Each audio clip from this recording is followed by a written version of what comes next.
Hi, guys. Welcome back to the podcast. Today, we have a guest. What?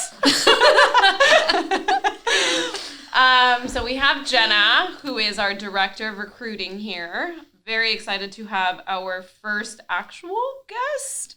Yeah? Yes. Yeah, because Sebastian, right? Yeah. So we have Jenna Hirayama here. Hello. Tell us a little bit about yourself. Ooh, okay. So my name's Jenna Hirayama. I was born and raised in Torrance, California. Don't have to go that far. Yeah, that's really fun. Yeah, I was born and raised in Torrance. I played basketball growing up my whole life. Still a big fan. Big fan of most sports. And I went to Cal Poly Pomona. I graduated in 2017. Nice. And then I started working here in 2018. So I'll be celebrating 6 years this summer. Wow, 6 years. Yeah, that went by crazy. so quickly. Yeah. I know. It's crazy to think, too, like we weren't in here. We were like also upstairs on the 19th floor. Which actually, I really loved that floor. I loved that floor. It had the best view. It really did. Yeah. You guys had the best office. Yeah, with the one in the floor to ceiling with windows. Yes, that was a really great view. So yeah. I liked that one a lot. But yeah. Anything else you guys want to know? Well, we were just talking about your middle name. Oh, yeah. Okay. Tell us the story of your middle name. Okay, so my middle name's Toshimi. I'm Japanese. I'm full Japanese. It's a made-up name, essentially. It's from my mom's mom and my dad's mom. So I know my dad's mom, her middle name is Toshie. I have no idea what my other grandma's middle name is. I'm assuming something with an M and an I, if I had to guess. So they combined the two. That's so so cute. Toshimi. Yeah, and then my cousin, so my dad's sister, they both have, my one cousin, he has my grandma's middle name too, but it's the boy version, so it's Toshio. And then his brother has my grandpa's actual name, which my grandpa's name is Ted, but when he was born, they named him Tadashi. That's his Japanese name, and then he changed it to Ted. Is it big in the Japanese culture to name children, offspring, if you will, the names of their ancestors? Kind of. So there's some names that I know are really popular. My dad's middle name is Kiyoshi. Okay. And it means something like responsibility, or like a lot of times they'll give it to the oldest son. But that was actually my grandpa's brother's Japanese name. Okay. So my grandpa, he has multiple brothers, but I'd always ask him because he had one brother named Hiro. So my uncle Hiro. Oh, that's cool. And then it was like my H-I-R-O or Hiro? Okay. Yeah, H-I-R-O. And then it was my Uncle Tom and my Uncle Bob, and my grandpa's name was completely Ted. normal. Yeah, so I would always ask him, like, how did that even come about? Because that's very different. Yeah. And he had another brother named Shingeru. And so I was like, where did Bob, Tom, Ted? Like, I'm so confused. My dad told me, and I just found this out, I think earlier last year, that they changed their names legally. Got it. So my grandpa, my grandpa Got it. was Tadashi. My Uncle Tom, I think, was Kiyoshi, and then my Uncle Bob was something else. Baboshi. Well. Probably. In my family, it's very common. Like my mom and then my dad's sister have the same middle name as well. So there's some that are just really popular. Yeah. That's really cool. Because even before I had gotten married, my middle name was Barametta, which is my mom's maiden name. Okay. And so that was a way of her to keep her line in with her family, especially since they had girls. Yeah. And I actually remembered growing up thinking I had such a weird name because it was like, it was Molly Barametta Embrador, right? And so it just sounded just really long to me. And I was always envious of people that had like Michelle, Rose, Alyssa. Yeah, like one syllable. Yeah, like a first name, like a first name, middle name. And as we start to discuss just like children names, Charles had brought it up. I'm like, well, what do you want for middle names? He goes, I don't know. It just has to be something cool and made up. And I told him the story about yours. And I'm like, how can we like bridge like a cool name? Like, I don't know. He goes, well, what about,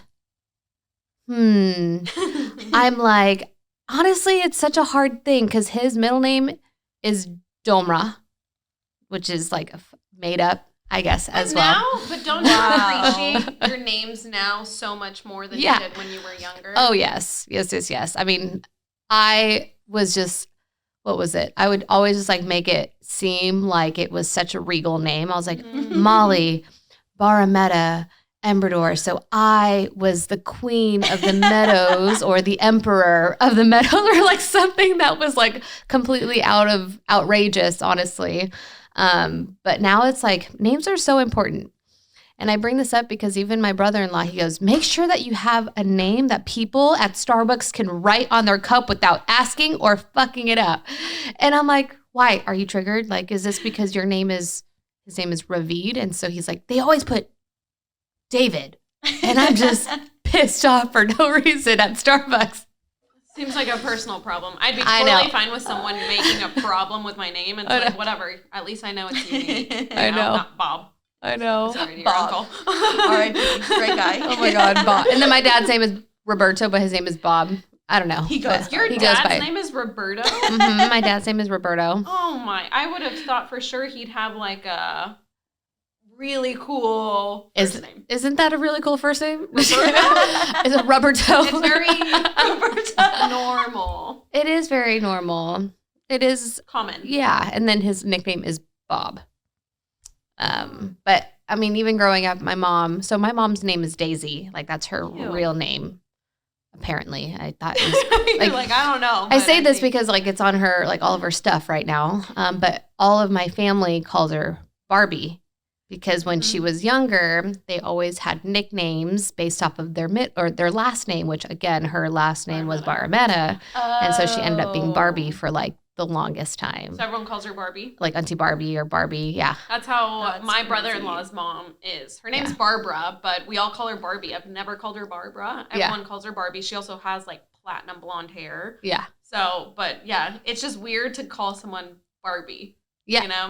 Nowadays, it's just like, hi, Barbie. Hi, Barbie. Hi, Barbie. And then, it's just, names are important.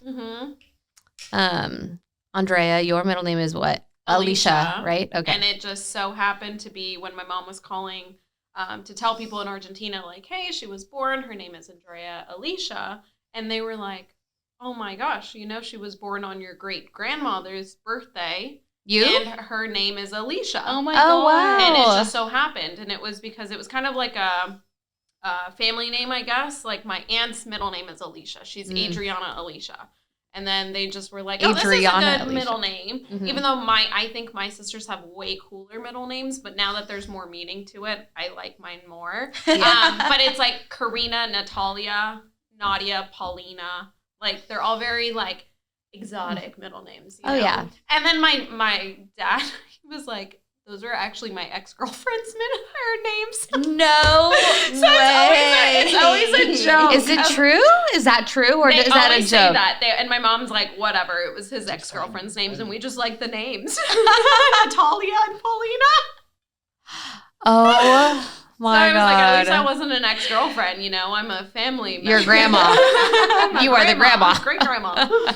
But it's like now that we're in the phase of like you're engaged, I'm engaged, you're married, you're having a baby, right? Like now you're picking out names and you're kind of like, do I want to include family names? Like, is that something you would do? Yeah, it's actually really funny. So my fiance's last name's Al, so it's 2 letters. And I didn't think that, I think too, because my mom, when her and my dad got married, they're both dentists. So she has all of her licenses and everything. She never wanted to change her last name because of the headache it was going to be. Right. Your mom. My mom. Yes. So I think growing up, seeing her always have her own name, which, by the way, there's a lot of other issues that come with not changing your name when your kids have a different name. Yeah. Like she couldn't, when we would go on trips, if like she was just the one taking us, we would have to bring like our birth certificate and things to prove that she's our mom because of the different, like the discrepancy. Names, yeah. But I've always had a very big attachment to my last name, Hirayama. So now I'm like, should I just hyphen it? It's only 2 letters. Like, I don't want to get rid of my middle name. So it's just kind of like a funny. Well, how does Chris feel about that? You hyphenating? His mom's name is also hyphened. Okay. So his mom's last name is Bedell Al, Bedell being name or her maiden name. So I don't think like he's in the same boat.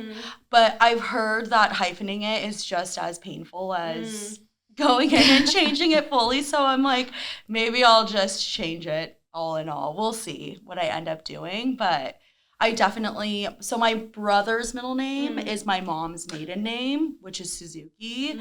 So I would probably pass the name down. I'm lucky that I have a brother and he can, carry it on. Right. But I would want to definitely pass it down 100%. That's smart. Yeah. Yeah, because we're the last Mansers. There's no boys. Oh, yeah, because you're 3 girls. Yeah, and then Chris is the only boy. And so if he didn't pass on his name, then it ends with him. And then our last name ends with us.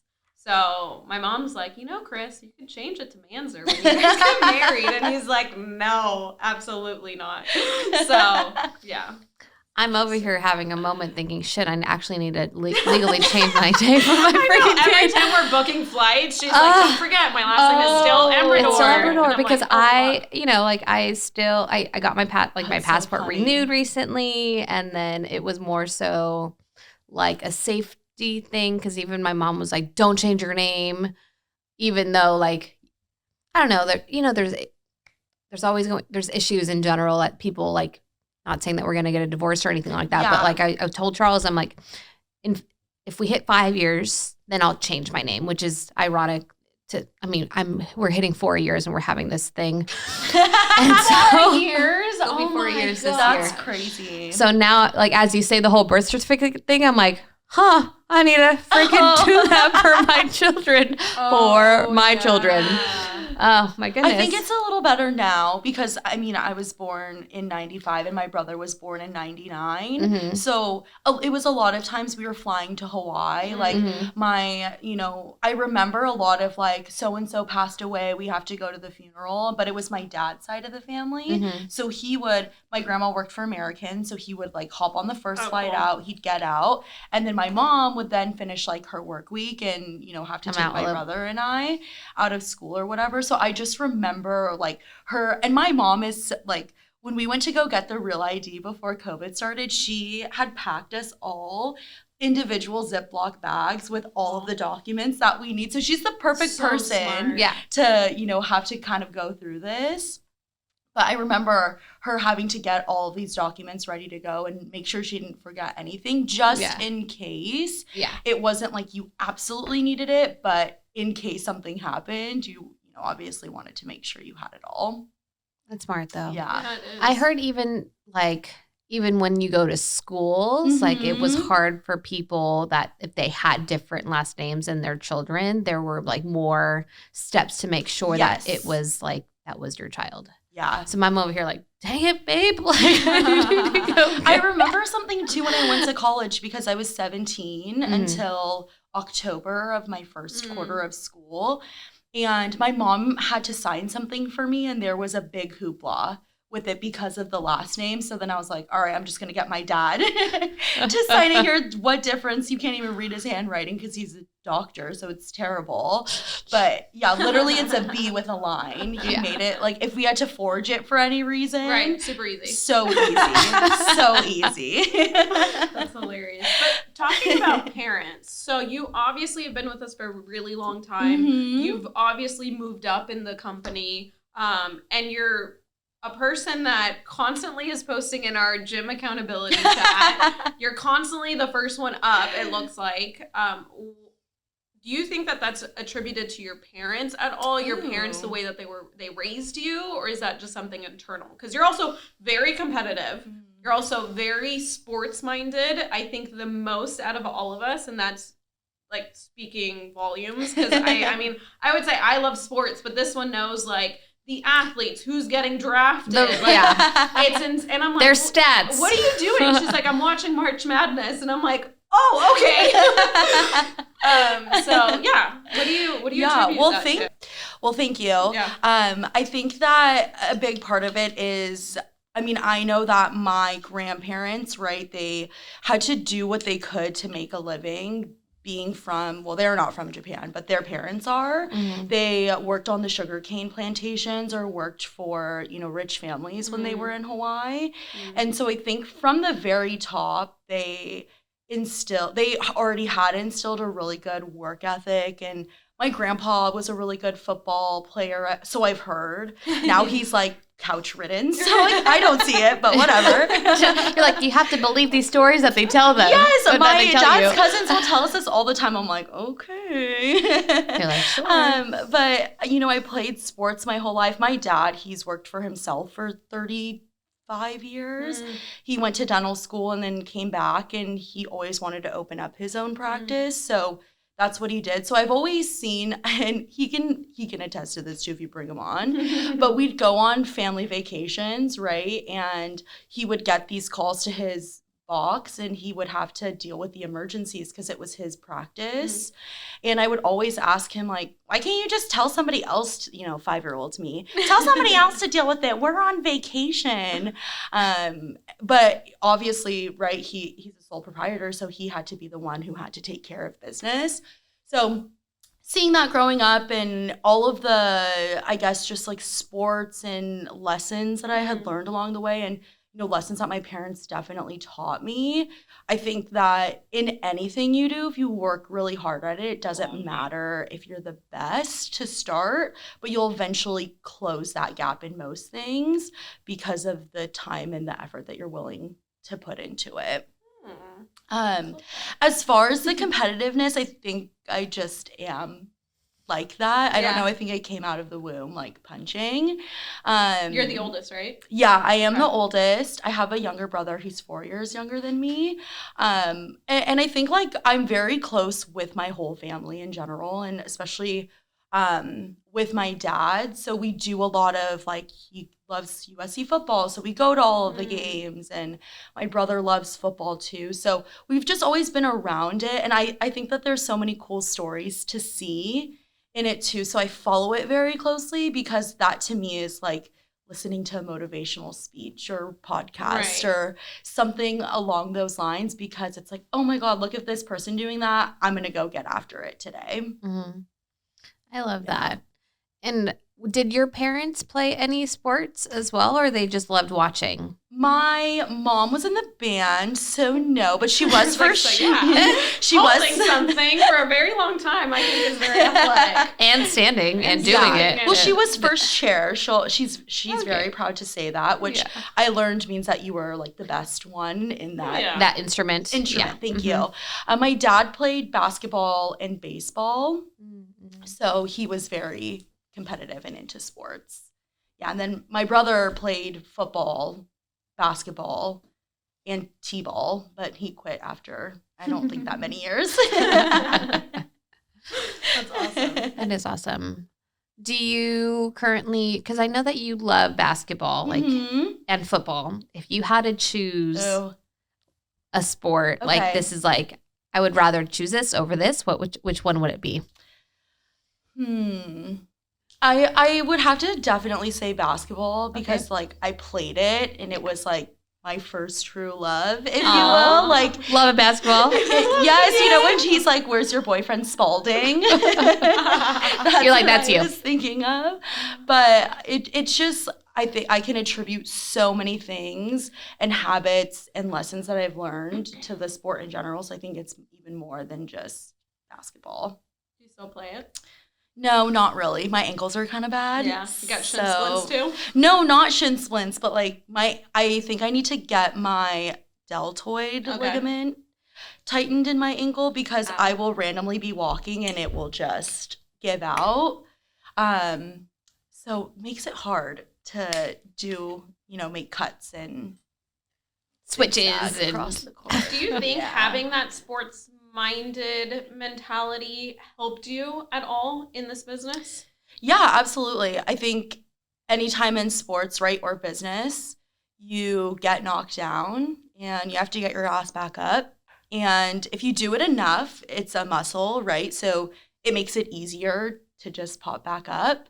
And I think knowing that when you are in that valley of death and having experienced it, so you know that it's true, but knowing just on the other side of that wall is the results that you're looking for, makes it easy to pop back up that 8th time when you're really getting beat up, to make the adjustments to win. When you're talking about your low lows, if you can remember perhaps within the last 6 years, something that you were like, crap, this is my lowest low right now. Like what was that moment and how did you get out of it?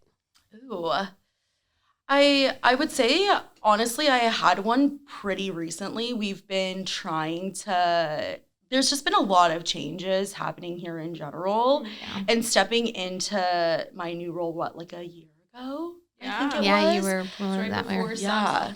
Yeah, like a year ago. From then till now, my role has probably changed like 15 times.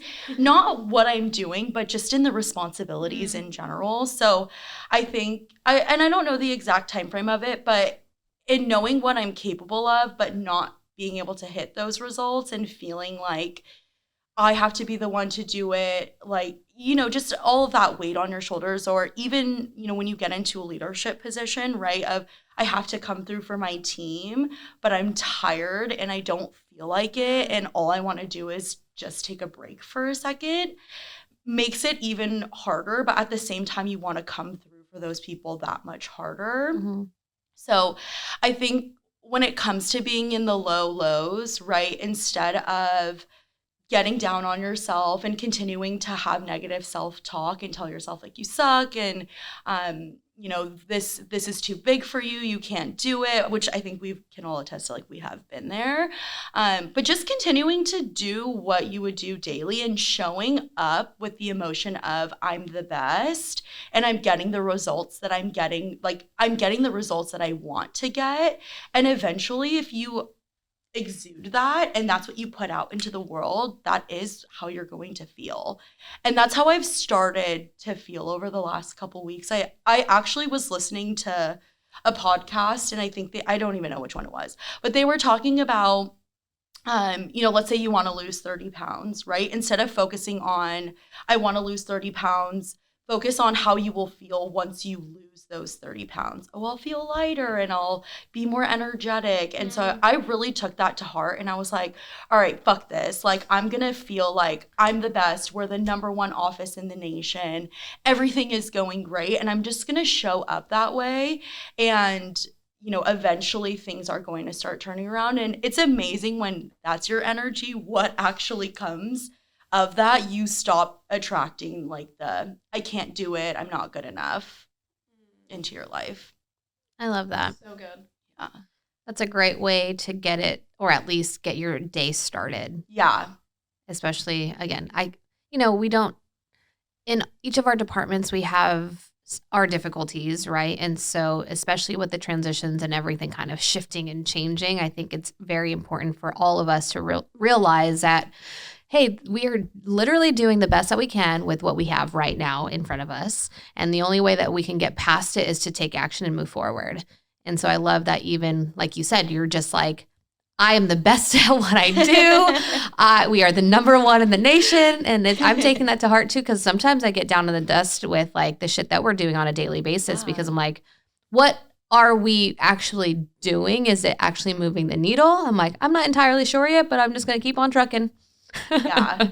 I think that's such a good way to put it. Like inaction causes more inaction. So by taking action, more action will come of it. And you can figure out how to adjust from there. But I also wanted to share, I was listening to, so the Masters was this past weekend.